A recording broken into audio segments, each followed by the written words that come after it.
নমস্কার। যুক্তি তর্ক সঙ্গে অর্কয় আপনাদের স্বাগত। আপনাদের সঙ্গে আমি অর্কপ্রভ সরকার। আমাদের দেশে বিশেষ করে পশ্চিমবঙ্গে হিন্দুরা কি নিজ ভূমি পরবাসী? এই পশ্চিমবঙ্গ গঠনের ইতিহাস আপনারা সবাই জানেন।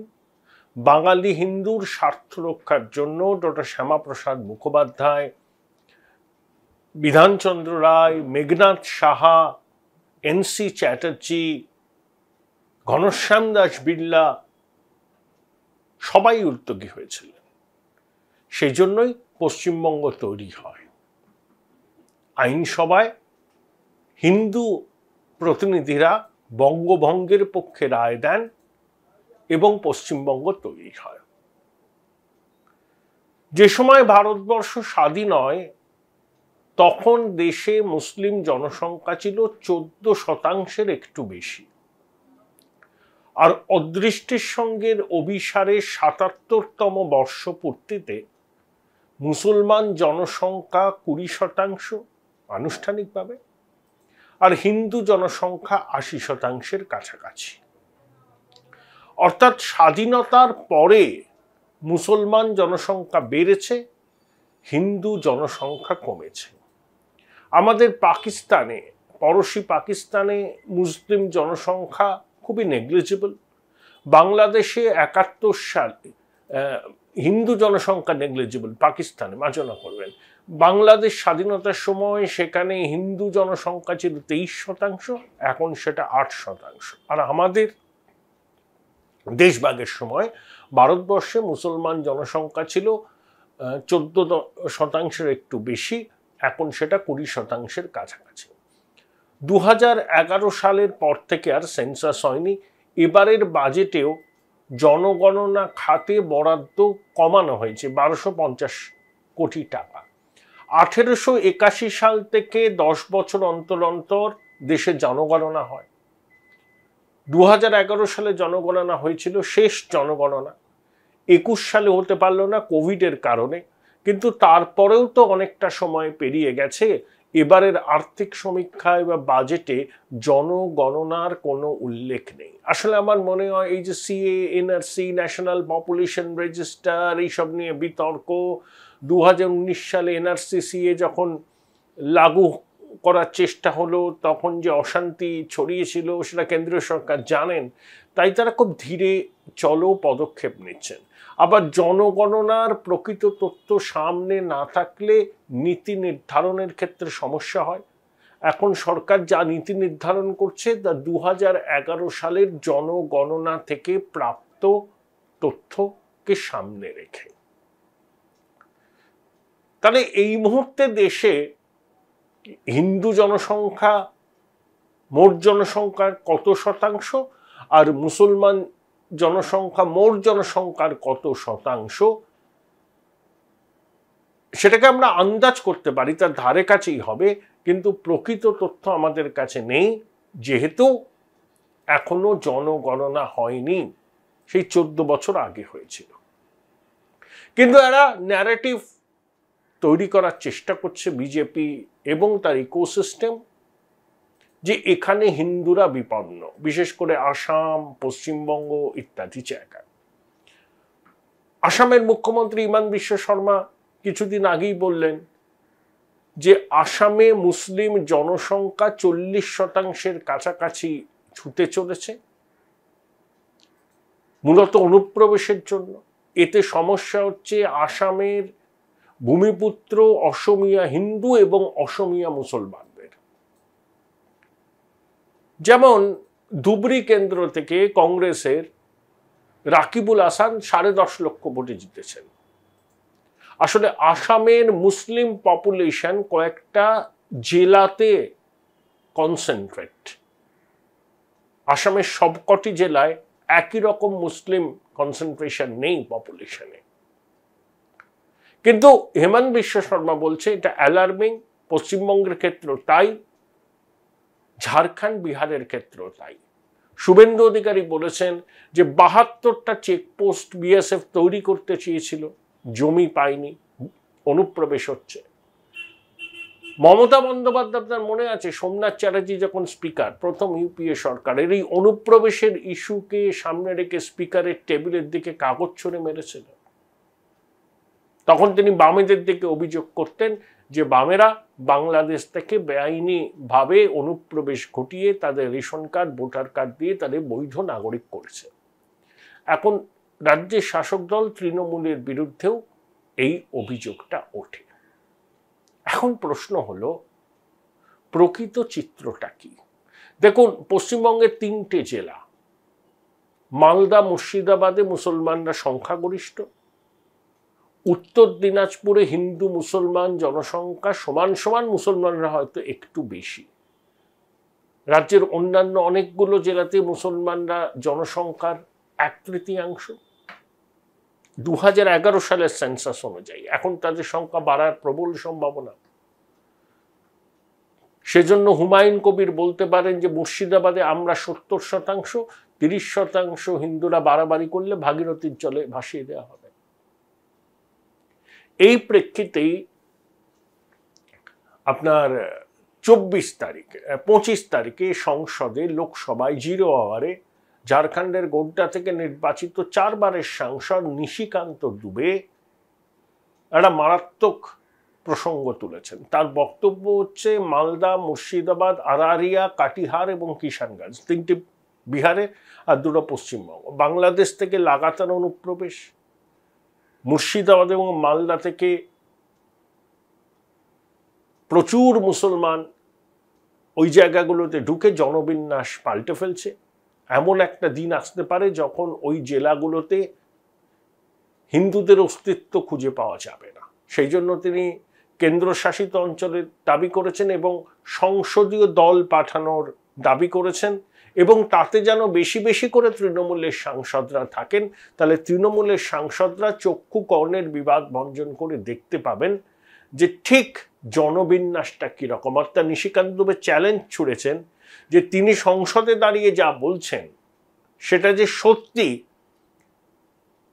সেটা প্রমাণ করার দায় থেকেই তিনি সংসদীয় দলের প্রতিনিধিদের ওই জায়গাগুলো যেতে বলছেন, এবং তাতে যেন তৃণমূল কংগ্রেসের প্রতিনিধিদের বেশি সংখ্যায় রাখা হয়। অর্থাৎ তৃণমূল কংগ্রেস যে কি বলবো, মুসলমানদের মাসিহা হয়ে আত্মপ্রকাশ করেছে, মুসলমানদের রক্ষাকর্তা বলে তারা নিজেদের দাবি করে, এটাকে মাথায় রেখে নিশিকান্ত দুবে এই বঙ্কিম কটাক্ষটুকু করেছেন। তাহলে বিজেপি এবং তার ইকোসিস্টেম যেভাবে বিষয়টাকে সামনে নিয়ে আসছে, বিষয়টা কি সত্যিই অতটা গুরুত্বপূর্ণ? দেখুন, পশ্চিমবঙ্গে অনেক জেলায়, অনেক অঞ্চলে সত্যিই মুসলমানরা জনসংখ্যার অনেক অংশ জুড়ে আছেন। আমি তো বললাম মালদা, মুর্শিদাবাদে তারা সংখ্যাগরিষ্ঠ, উত্তর দিনাজপুরে কিছুটা হলেও বেশি। এটা 2011 জনসংখ্যার হিসেবে। তারপরে তো 14 বছর পেরিয়ে গেছে, এখন পরিস্থিতি আরো বদল হয়েছে এবং অনেক জায়গায় মুসলমান জনসংখ্যা বৃদ্ধি পাওয়ার সম্ভাবনা প্রবল বলে দাবি।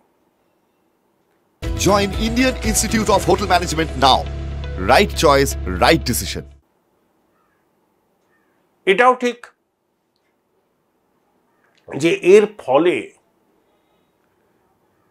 সামগ্রিকভাবে কখনো কখনো পরিস্থিতি খুব স্পর্শকাতর হয়ে ওঠে, এবং রাজনৈতিক দলগুলো যেভাবে খুল্লা প্রতিদ্বন্দ্বিতামূলক সাম্প্রদায়িকতার তাস খেলেন, তাহলেও পরিস্থিতি বিষিয়ে ওঠার সম্ভাবনা থাকে। নিশিকান্ত দুবে যা বলেছেন, হিমন্ত বিশ্ব শর্মা যা বলেছেন, শুভেন্দু অধিকারী যা বলেছেন, এগুলো একটা ক্রোনোলজি। হিমন্ত বিশ্ব শর্মা, শুভেন্দু অধিকারী কেন্দ্রীয় স্বরাষ্ট্রমন্ত্রী অমিত শাহকে তাদের রাজনৈতিক অভিভাবক বলে মানেন। নিশিকান্ত অমিত শাহের ঘনিষ্ঠ, 4 বারের সাংসদ। ওই মহুয়া মৈত্রর বিরুদ্ধে তিনিই অভিযোগটা তুলেছিলেন দর্শন হীরানন্দানীকে রিলেট করে। তাহলে এটাকে বিচ্ছিন্নভাবে দেখার কোনো মানে নেই। এটা বিজেপির প্রচারের একটা অনুষঙ্গ, অর্থাৎ বারবার করে সংসদের বাইরে বিজেপি এটা বলে জল মাপতে চায় যে দেশের মানুষের রিয়াকশনটা কি এইসব প্রশ্ন তোলায়, সেটা বুঝতে চাইছে। বিজেপি হিন্দুদের স্বার্থ রক্ষার কথা বলে, তারা বলে যে আমরা হিন্দু জাতীয়তাবাদী পার্টি, যে হিন্দুদের স্বার্থ রক্ষায় আমাদের কাছে সর্বাধিক গুরুত্ব। সেই জন্য নরেন্দ্র মোদীকে অনেকে হিন্দু হৃদয় সম্রাট বলেন। দেখুন, বাজপেয়ী যে কাশ্মীর থেকে 370-35 বিলোপ করতে পারেননি, তার কারণ তারা 18 দলের জোট সরকার ছিল। কিন্তু মোদী যেই একক গরিষ্ঠতা নিয়ে সরকারে আসলেন, তখন 3 তালাক রদ করলেন, কাশ্মীর থেকে 370-35 বিলোপ করলেন, শতবর্ষের সাধনা রাম মন্দির স্থাপনা, সেই রাম মন্দির তৈরি হলো তারই ডিসপেন্সেশনে। অর্থাৎ বিজেপির সঙ্গের যে ঘনিষ্ঠ মানে যে দীর্ঘদিনের এজেন্ডাগুলো ছিল, সেই এজেন্ডাগুলো অবশেষে ফুলফিল হলো, এটাই বিষয়। তাহলে এই প্রেক্ষিতে বিষয়টাকে দেখতে হবে যে হিন্দুরা বিপন্ন, হিন্দুরা নিজ ভূমি পরবাসী, এই যে বারবার করে এই কথাটা বিজেপির বিভিন্ন নেতারা বলছেন, বিজেপি শাসিত রাজ্যের মুখ্যমন্ত্রীরা বলছেন, তাহলে এটা একটা ন্যারেটিভ তৈরি করা, আরো বেশি করে হিন্দু কনসলিডেশন করা, অর্থাৎ হিন্দুরা নিজ ভূমি পরবাসী, হিন্দুদের অস্তিত্ব মুছে যাবে অনেক জায়গা থেকে এখনই পদক্ষেপ না নিলে। এটা সুকৌশলে হিন্দু ভোটের মেরুকরণের চেষ্টা। দেখুন, বিজেপির লোকসভা রাজ্যসভায় একজনও মুসলিম সদস্য নেই, কেন্দ্রীয় মন্ত্রিসভায় একজনও মুসলিম মুখ নেই। বিরোধীরা কটাক্ষ করে, কিন্তু বিজেপি তাতে গা খুব একটা করে না। প্রথম মোদী সরকারে মুক্তার আব্বাস নাকভি ছিলেন, নাজমা হেপতুল্লাহ ছিলেন, অটলজির সময় অসামরিক বিমান পরিবহনের দায়িত্বে ছিলেন শাহনওয়াজ হোসেন, পরে বিহারেরও মন্ত্রী হয়েছেন। কিন্তু লোকসভা এবং রাজ্যসভায় বিজেপির একজনও মুসলিম সাংসদ নেই, মন্ত্রী তো দূরের কথা, শুধু কালিকট বিশ্ববিদ্যালয়ের প্রাক্তন উপাচার্যকে কেরল থেকে বিজেপি লোকসভায় প্রার্থী করেছিল, তিনি হেরে গেছেন। অর্থাৎ বিজেপি খুব সচেতনভাবেই এই নীতিটা নিয়ে চলে, তাদের ঘোষিত লক্ষ্য হিন্দুদের স্বার্থ রক্ষা এবং হিন্দু কনসলিডেশন। অনেকে বলেন সবকা সাথ সবকা বিকাশ বিজেপির দেখানোর দাঁত, আর বিজেপির খাওয়ার দাঁত হলো হিন্দু হিন্দু হিন্দু। 27 জুলাই প্রয়াত রাষ্ট্রপতি দেশবরেণ্য বিজ্ঞানী ডক্টর এপিজে আব্দুল কালামের 9ম মৃত্যুবার্ষিকী। সারা দেশ জুড়ে বিজেপি তা পালন করেছে। সংখ্যালঘু মোর্চা, নয়াদিল্লিতে সবাই জেপি নাড্ডা ছিলেন, স্কলারশিপ দেয়া হবে। এটা আউটরিচ করার একটা প্রয়াস, কারণ আব্দুল কালাম পাসমান্দা মুসলিম সম্প্রদায়ের মানুষ, পিছিয়ে পড়া মুসলিম সম্প্রদায়ের মানুষ, যিনি নিজের গুণে প্রতিভায় মেধায় দেশবরেণ্য বিজ্ঞানী হয়েছিলেন। সেই জন্যই অটলজির সময় তাকে রাষ্ট্রপতি পদে যখন প্রার্থী করা হয়, দলমত নির্বিশেষে সবাই সেটাকে সমর্থন করেছিলেন। মোদিজি আগেও বলেছেন যে মুসলিমদের, পিছিয়ে পড়া গরিব মানুষের বিশ্বাস অর্জন করতে হবে। বিজেপি এখনো পর্যন্ত তাতে যে সফল বলতে পারবো না, কিন্তু সংখ্যালঘু মোর্চার যিনি প্রধান জামাল সিদ্দিকী, তিনি উদ্যোগ নিয়েছেন। প্রতিটা রাজ্য ইউনিটকে ইনস্ট্রাকশন দেওয়া হয়েছে যে ডক্টর এপিজে আব্দুল কালামের মতো রাষ্ট্রবাদী, পিছিয়ে পড়া মুসলিম অংশের থেকে উঠে আসা মানুষের অবদান দেশ গঠনে, জাতি গঠনে স্মরণ করতে হবে, বার্তা দিতে হবে। বিজেপি চেষ্টাটা করছে মুসলিম জনগোষ্ঠীর একটা অংশের বিশ্বাস অর্জন করার জন্য, কিন্তু তাদের ঘোষিত এজেন্ডা হলো হিন্দু ভোটের মেরুকরণ। সেই জন্য কখনো হিমান বিশ্ব শর্মা বলছেন তার কাছে মরণ বাঁচনের লড়াই, জনবিন্যাস বদলাচ্ছে আসামে। শুভেন্দু অধিকারী বলছেন যে সংখ্যালঘু মোর্চা তুলে দিতে হবে। তারপরে তিনি বলেছেন যে এটা রাজনৈতিক মঞ্চ থেকে বলেছেন নরেন্দ্র মোদীর প্রশাসনিক দর্শন সবকা সাথ সবকা বিকাশ সবকা বিশ্বাস। এবং ওই 25শে জুলাই সেই জন্যই ঝাড়খণ্ডের গোড্ডা থেকে নির্বাচিত 4 বারের সাংসদ নিশিকান্ত দুবে 0 ওভারে ওই মালদা, মুর্শিদাবাদ, আরারিয়া, কিষানগঞ্জ, কাটিয়ারকে নিয়ে কেন্দ্রশাসিত অঞ্চল তৈরির ডাক দিয়েছেন।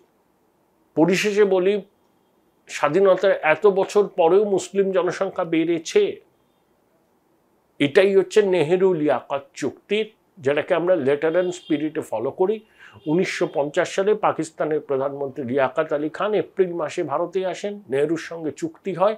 তাতে বলা হয় যে পাকিস্তানেও সংখ্যালঘুরা পাকিস্তানের সংখ্যাগুরুদের মতো সমান মর্যাদা, সুযোগ সুবিধা পাবেন, ধর্মাচরণের সমান সুযোগ পাবেন।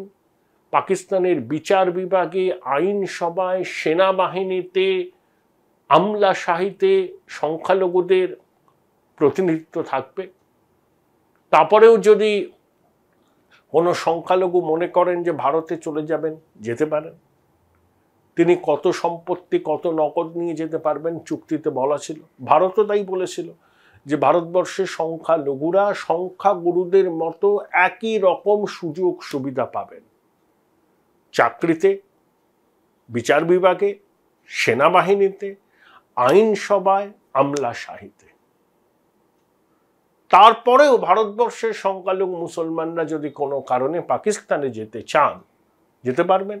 কত সম্পত্তি, কত নগদ নিতে পারবেন, সবই বলা আছে। তাহলে আজকে স্বাধীনতার ৭৭তম বর্ষপূর্তির আগে দাঁড়িয়ে কি মনে হচ্ছে যে নেহেরু লিয়াকত চুক্তি লেটার অ্যান্ড স্পিরিটে আমরা মেনেছি, পাকিস্তান মানেনি। তারপরে পাকিস্তান ভেঙে বাংলাদেশ যখন হলো, সেখানেও সংখ্যালঘু হিন্দুদের একই অবস্থা। এটা মাথায় রেখে তবেই কিন্তু পুরো বিষয়টাকে বিচার করতে হবে।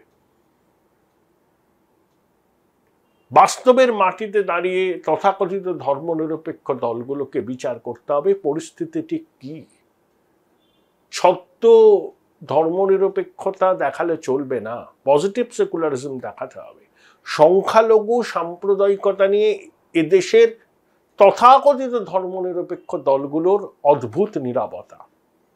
তারা ইমামের ফতোয়া চান নির্বাচনের সময়। একটা সময় তো নির্বাচন আসলেই জামা মসজিদের ইমামের কাছে চলে যেতেন ধর্মনিরপেক্ষ দলের নেতারা, ইমামের ফতোয়া যাতে তাদের দলের পক্ষে যায়, যাতে মুসলিমরা সেই অনুযায়ী ভোট দেন। কিন্তু ইমামের সেই ফতোয়ার এখন খুব একটা গুরুত্ব নেই। জামা মসজিদের আশেপাশের অঞ্চলের মানুষ তার কথা শোনে কিনা আমার সন্দেহ আছে। কিন্তু ওই ভারতবর্ষের তথাকথিত ধর্মনিরপেক্ষ দলগুলো সংখ্যালঘুর সাম্প্রদায়িকতা নিয়ে এতদিন ধরে মুখে কুলুপ এঁটে রয়েছেন। ভারতবর্ষের বিপদের মূল কারণ কিন্তু এই সত্য ধর্মনিরপেক্ষতার বড়াই যারা করেন তারা।